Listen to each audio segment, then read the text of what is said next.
fate of our reality stands right in front of us. It is up to us to decide, to define, to make it what it's supposed to be. I've had a really hard time lately, like even thinking to make a video or videos of, just talking to you for whatever reason. And I started this with that same thing inside of me saying, wait, what am I even going to talk about? Who, what am I, blah, blah, blah. And I just started to sit and say, F it, hit record.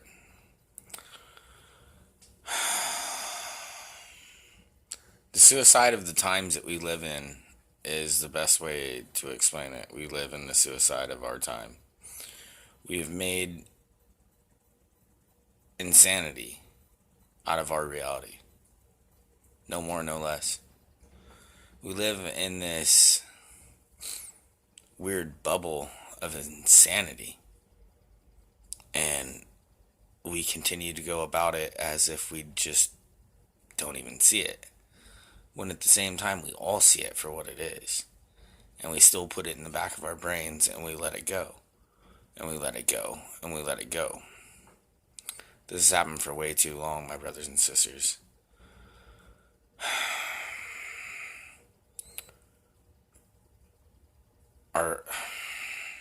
Our parents and our grandparents, and they were fooled. And they allowed the beginning of this to come to where we're at right now. And it's not even upon them. It happened way before them. It started way before them. But in the last couple generations, the spiral of what the insanity has become to be is unacceptable. We don't even realize that we're allowing a small percentage of the population to literally put their thumb upon our neck. And I'm not even just talking about the elites. I'm talking about the people that they're drumming up. And we're allowing it. How have we allowed this? Our ancestors, I guarantee you, are rolling over in their graves. Saying, what in the hell did I fight for? I didn't fight for this. This isn't what they expected and wanted for us. They expected and they wanted a lot more of us and get of us. And it is here for us to take. It's right in front of our eyes. Any game worth playing is not easy. And I promise you, you're playing the hardest game of all, life. Our biggest deception in this life is that we don't realize that we're playing this game. And the worst deception that we even forget about this game is that Satan runs it and rules it himself. We have satanic idiots that are running amok throughout Hollywood, throughout the elites, throughout everything. They push it right in front of our faces and we continue to allow it. In no way do we even decide to even stand up and say anything. Why is this? Who do we get? Street preachers that are sitting there out there with their signs yelling?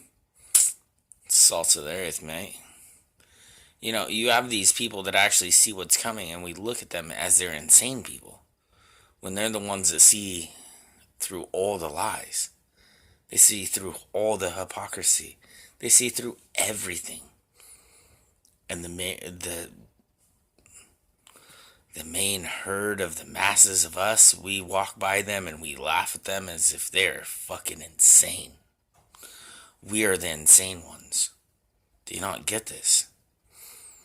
It was written that he would come and deceive the world. And here we are, the world. And we think that we have any kind of an understanding of what it is. We've been deceived left, right, up, and down. There is no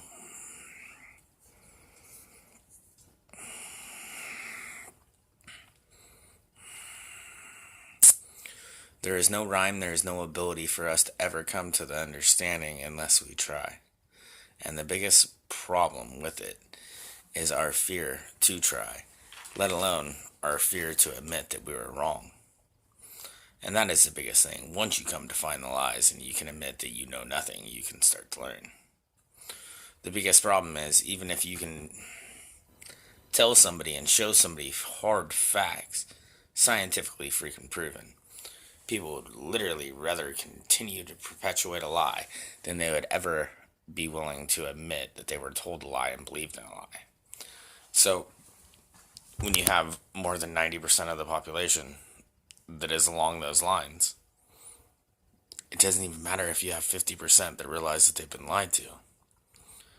Because their arrogance, their pride, will not allow them to admit, I was wrong, I was lied to. They look at it as if they failed. You did not fail. You were told a lie. You were told a narrative. You were told a storyline. You went upon it. Alright. Should we get a little bit deep? Alright. Look at it as this. You know ants. They'll come and take aphids down into a little cave. Alright? A little cave prepared for these aphids. They'll bring them down the leaves and the branches, pretty much the ones that they found them on, the same type. If not even the same one that they found them on. You bring this harvest of aphids down. These little aphids, they eat off the plants and they give this little milk off, this little juice that the ants feed on. Whether that's your fear or love, consider yourself kind of the aphid. So you've been brought down into this deep, dark hole where you've, like, what the heck? Okay, doing what I need to do. Well, 10, 20, 30, 40, 50 generations in.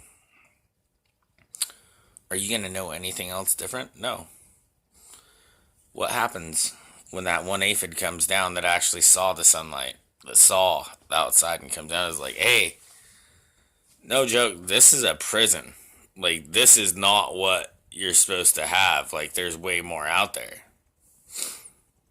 What are all those aphids going to say? They're going to be like, you're freaking crazy. What do you mean? This is everything. This is life. We have food. Blah, blah, blah. What do you mean? Everything's great. You're going to think that aphid that came from the actual outside in the sunlight, that got dragged down there, and is telling you these things, you're going to think he's a freaking crazy moron, aren't you? Almost as if, had a really smart man. This is a good analogy. It's like if you're in a prison and somebody freaking, boom, cracks open an opening. You would imagine everybody's going to run out. No. There are other people that are so used to that prison that they don't want to know anything else, or they can't imagine knowing anything else. Then you're going to have the other side that is sitting there going, yeah, that's a trick, I'm not going to deal with it. So what are we left with? Very small percentage of the people that have actually an open mind that will be like, hey, let me think about this and for what it is and give it a shot. Very few people have an open mind to even think. To think along the lines that, I'm sure if you're watching my video, you somewhat along the lines.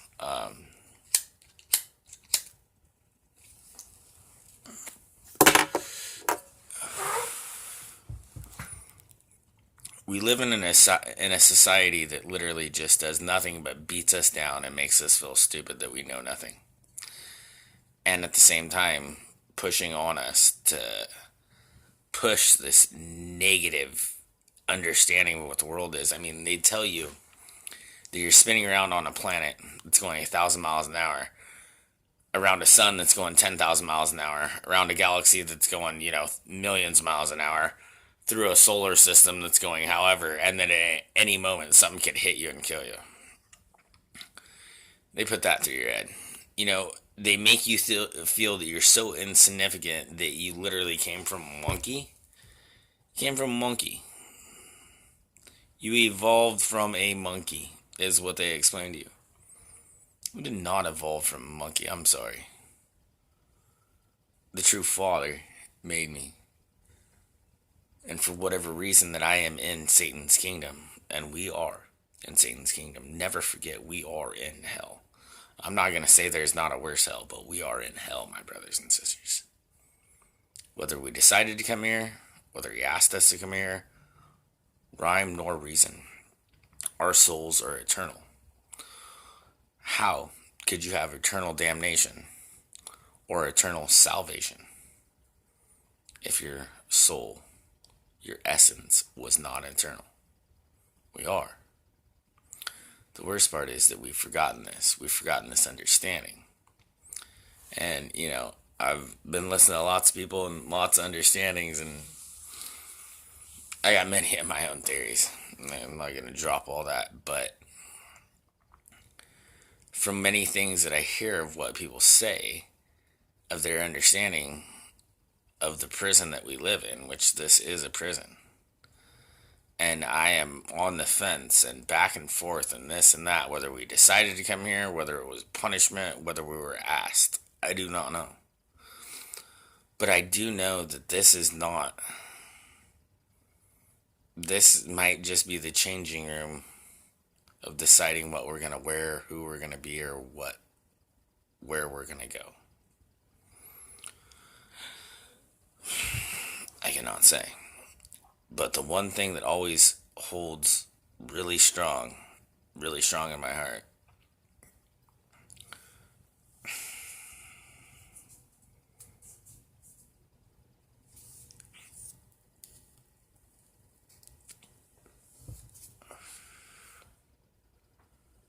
I've had a lot of hate inside of me most of my life.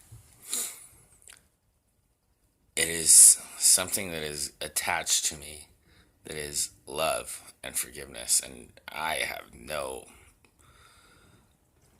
true idea of where that's even come from, or the desire, the hope, or the understanding, or the reason of why I would have that. Was somebody that grew up with so much hate in their heart, so much wah wah, this bore me, blah blah blah, wah wah, to coming to the point of understanding that everything that happens in this life is for a reason, to build you, to make you who you are.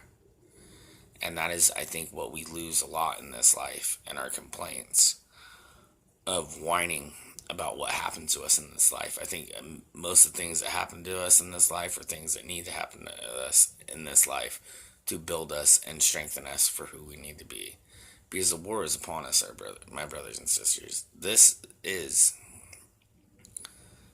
literally, if you are here right now, which obviously you're listening to me yap at you, aren't you? If you're here right now, you're here for a reason. There is no mistake. There is no rhyme and reason of just chance. There is nothing upon those lines. You are here for a reason. Now it is up to you to build yourself and to find the reason that you're supposed to be here. And hey, that might not be freaking even shown to you till the minute that you die. Maybe not even till after you die. But I promise you, you're here for a reason. And if you do your best to find that reason and move forward, don't dwell on the horrible things that have happened to you. I understand. I know horrible things have happened to me. Horrible things have been done to me. And I love you all, and I'm sorry for every horrible thing that has ever happened to you. But never forget, things have happened so much worse to so many more people before us. So we must realize how lucky we are to be here at this moment. Because this moment, we are literally living history. This will literally be, our moment in time right now will be written in history. Whether it's all blown and gone to ashes, or it is to ascend to wherever it is to be, I promise you, this time in history has already been written. So where are you going to take up on that page?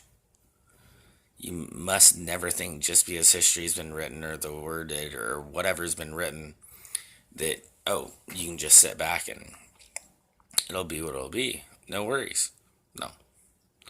You must stand up, and you must decide how much of you will be written, of you, about you. Because guess what? Do you want your name to be written in the book of life?